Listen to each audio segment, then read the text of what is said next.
Hello YouTube and welcome to tutorial number 25 in the PHP programming tutorial series. Now I apologize for the short break in the tutorials, but I've been quite busy the last few days. I've just launched 2 more websites and I've been working kind of hard on that, so I just took a bit of time off to make a tutorial for you guys. I hope you enjoy it. So let's crack on.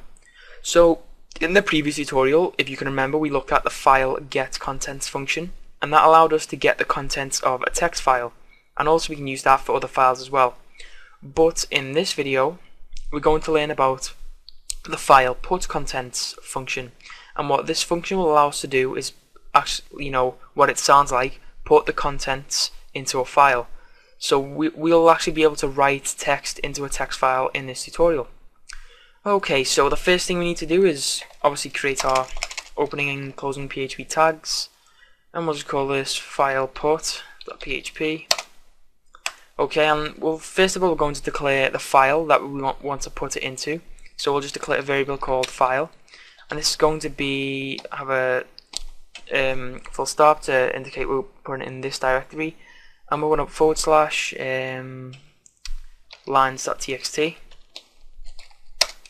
And if you're wondering, if you think, well, what the hell, this file doesn't exist, but with the file put contents function, it will check first if the file exists, and if it doesn't exist, then it will actually create the file for us, so we don't even have to create it manually.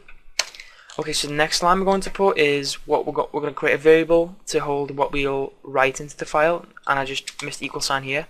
So we'll just create a variable called write, and we'll set this to this is line 1 and end that, and we'll also have a line break here, \n.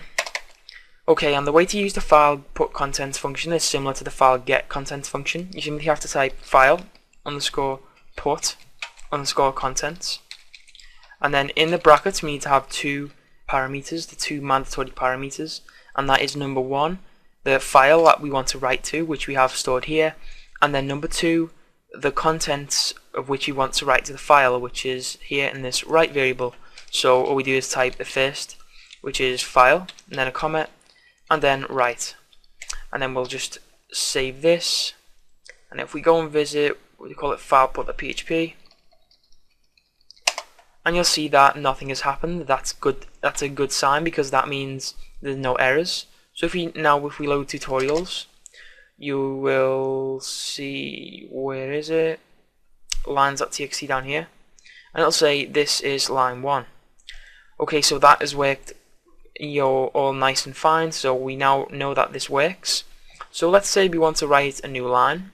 All we'd simply do is type out here, this is line 2, and you would think, because we specified this, it exists currently, that holds this is line 1 and that's all.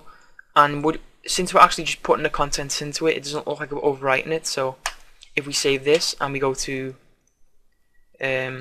file put.php, okay, everything looks fine from there, and then reload this, and you'll see it says this is line 2, and it hasn't actually kept this is line 1.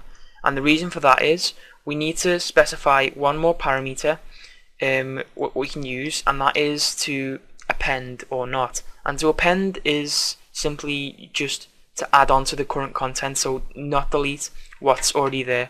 So we'll add a comment, and all we need to do is type file underscore append, and this will tell file put contents that we want to append the current data inside of that file.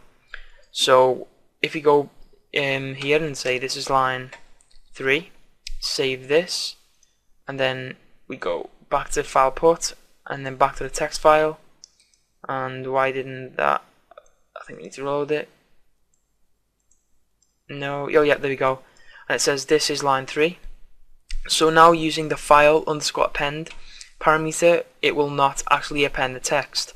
And we can also, we can write in the middle of the file just by, we can store the file as a variable with file get contents, and then we can split it using the explode function, but I'm not going to drag this video on, so I'm just going to end it here. So I hope you guys now are familiar with using the file put contents function. Now, if you have any questions, leave a comment in this video. please like the video as well, because it really does help, and subscribe to the channel.